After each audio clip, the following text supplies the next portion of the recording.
Hello and welcome to my weekly video blog, and today on A Vogel Talks Menopause I'm going to be talking about 7 menopause mistakes that you may be making as you go through the menopause. Now if you like my tips and advice, then please subscribe and hit the bell icon to make sure you get notified every week of new ones coming out. So 7 menopause mistakes. The problem for us going through the menopause is that life is really busy. We're really busy. As women today, we've got jobs, we've possibly got family, we may be looking after elderly relatives. So all the good intentions we have, as in, I'm going to look after myself really well during the menopause, I'm going to rest, I'm going to eat well, very often go out the window. So what I thought I'd do today is look at some of the really basic things that we may or may not be doing that can have a huge impact on how we feel as we go through the menopause. So number 1 is basically your self-care tips. So this is the basics, like, are you drinking enough water? Honestly, water is one of the best things for the menopause, and it's not very exciting, but it's really important to have on a daily basis. So are you drinking that 1.5 to 2 litres of water a day? It needs to be plain water, not fizzy water. If you want it flavoured, it needs to be natural flavourings such as lemon or lime or a little bit of ginger or cucumber, not these artificially flavoured ones, which can make things like hot flushes worse as well. Watch how much tea and coffee and fizzy drinks and fruit juices you're drinking, because they can make your symptoms worse. So water really is the best drink in the menopause. Look at your diet. Are you still getting your plenty of portions of fruit and veg on a daily basis? Are you eating well? Are you eating regularly? If we're busy, we can end up skipping meals, we don't have snacks, our blood sugars will plummet, and that can trigger a whole raft of menopause symptoms maybe an hour or so later. So just make sure that you're eating well and eating regularly. Are you getting enough rest? Are you having that 30 minutes me time a day? Recent research, and I'm so pleased about this, so more research is coming up showing that especially symptoms like hot flushes and night sweats can be reduced quite quickly just by spending 30 minutes a day doing some mindfulness. It's really simple, and that 30 minutes is really worth its weight in gold for you as you go through the menopause. Look at your exercise. Are you getting enough? And I know there are those of you, if you are really fatigued, if you're getting joint aches and pains, it can be very difficult to motivate yourself. In these circumstances, just try and keep as active as you can. Even if it's only a 5-minute walk 2 or 3 times a day, that can be enough just to keep things going until your symptoms resolve. Remember to get your sleep, and I know again sleep can be disrupted by flushes and sweats and all the emotional angst that comes with the menopause, but it's important to try and get to bed early. The number of menopausal women I know who are so busy they don't end up getting to bed until 12 or 1 o'clock in the morning. That is not going to help you going through the menopause. So these things, they're very basic, but as I say, we very often forget about them over time. Number 2, just putting up with your symptoms. The number of women who come to us and they've been having symptoms for years and they've been doing nothing about them. So do look into them. If you're getting symptoms regularly, do a little bit of research online. See if using natural remedies can help. Try some of them just to see if they work. If your symptoms are really debilitating, go and see your doctor, because sometimes it's something really simple that will make such a difference and will just make you feel that much better as you go through the menopause. Number 3, blaming it on getting older. We have a bad habit. Oh, my joints ache, it must be because I'm middle-aged.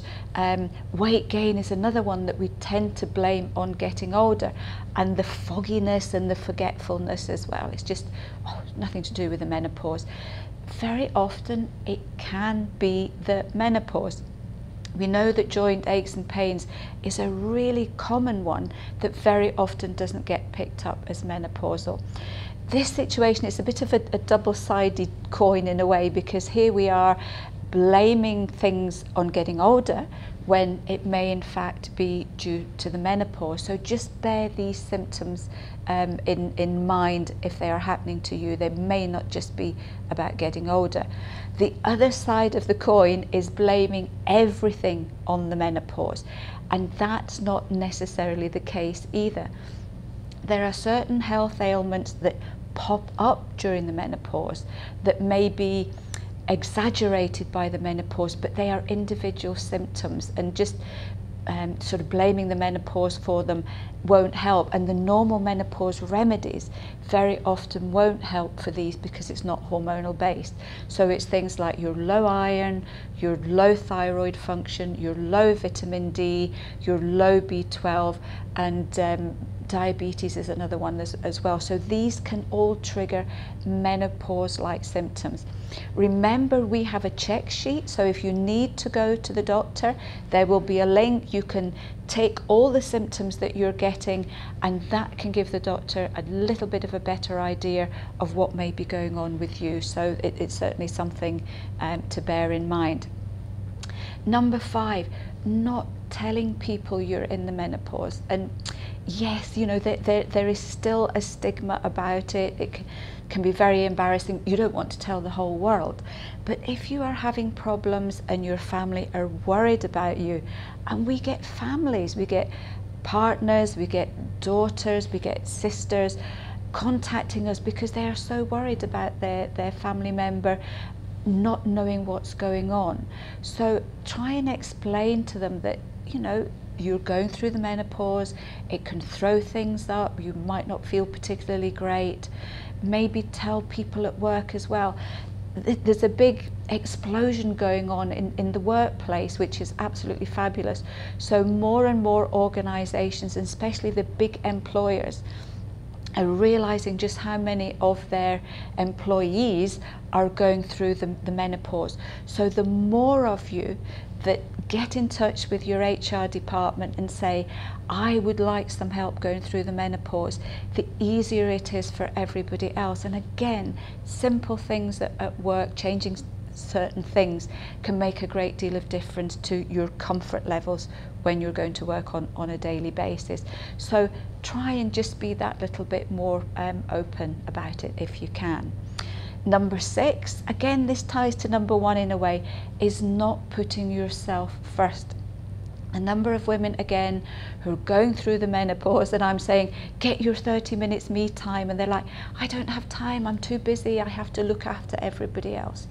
This is the point in your life where you need to look after yourself if you're going to be able to cope with the menopause and care about everybody else too. So again, as I said before, that little bit of extra self-care, that 30 minutes me time, can make a huge difference as you go right through the menopause. So please don't throw that one out. Really make an effort to have that every single day.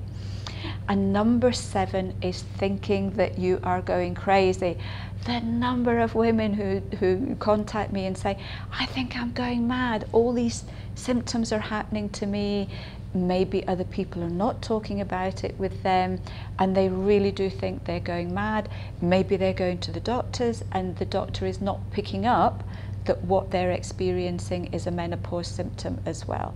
So no, you know, you're not going mad. These emotional feelings, the physical feelings, are very often tied in with the whole menopause process. And very often just realizing that you're okay and that you're going to get through it can make a huge amount of difference to your confidence and also your positivity as you're going through the menopause. So I hope this has been of help. These are very simple things. As I said before, very often we tend to forget about them as we focus on maybe things that are a little bit more complex. If any of you out there have any other tips to help all our other ladies going through the menopause, then please let us know. We'd love to hear from you. And until then, I'll see you next week for another edition of A. Vogel Talks Menopause.